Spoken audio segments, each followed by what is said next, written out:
ഈ പ്ലാന്റ്സൊക്കെ എനിക്ക് എൻ്റെ ഹസ്ബൻഡ് കൊണ്ട് തന്നതാണ് കേട്ടോ. ഇന്നൊരു 5:30 ആയപ്പോൾ പതിവില്ലാതെ കയറി വരുന്നത് കണ്ട് ഞാൻ റോഡിലേക്ക് കയറി ചെന്ന് നോക്കിയപ്പോഴാണ് വണ്ടിക്കകത്ത് ഈ കക്ഷികളൊക്കെ ഇരിക്കുന്നത് കണ്ടത്. സത്യം പറഞ്ഞാൽ എനിക്ക് ഭയങ്കര സന്തോഷം തോന്നി കേട്ടോ.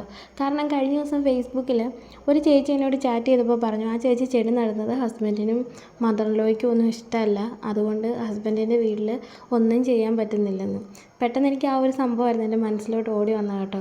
കാര്യം ഞാനും എൻ്റെ ഹസ്ബൻഡും ഒരു തർക്കവും ഇല്ലാതെ ഒരേപോലെ ഒത്തൊരുമയോടെ ചെയ്യുന്ന ഒരേ ഒരു കാര്യം ഈ ചെടിയുടെ കാര്യമാണ്. കാരണം ഒരു ദിവസം ഞാൻ വെള്ളം ഒഴിച്ചില്ലെങ്കിൽ ഏട്ടനത് കൃത്യമായിട്ട് ചെയ്യും.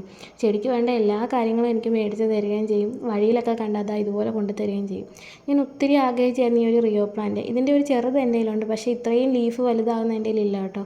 ഞാനാണെങ്കിൽ ഒരു വട്ടം ഹോസ്പിറ്റലിൽ വെച്ച് ഇത് കണ്ടപ്പോൾ ഏട്ടനോട് പറയുകയും ചെയ്ത് നല്ല രസമുണ്ടല്ലോ കാണാനൊന്നും. പക്ഷേ അത് വഴി വെച്ച് കണ്ടപ്പം പെട്ടെന്ന് തന്നെ ഓർത്ത് കൊണ്ടുവന്നില്ലേ. പിന്നെ വേണ്ട ഈ ഒരു ചേമ്പ് ഉണക്കത്തെ ചെടി കേട്ടോ. ബ്ലഡി ഗ്രാമവാസീസ് ഇതിനെ കാട്ടിയാമ്പ് എന്നൊക്കെ പറയുമെങ്കിലും പ്ലാന്റ് ലവേഴ്സിനെ അലോക്കേഷ്യ എന്നൊക്കെ പറയും. ട്രോപ്പിക്കൽ ഗാർഡൻ സെറ്റ് ചെയ്യാൻ വേണ്ടിയിട്ട് അടിപൊളിയാണ്.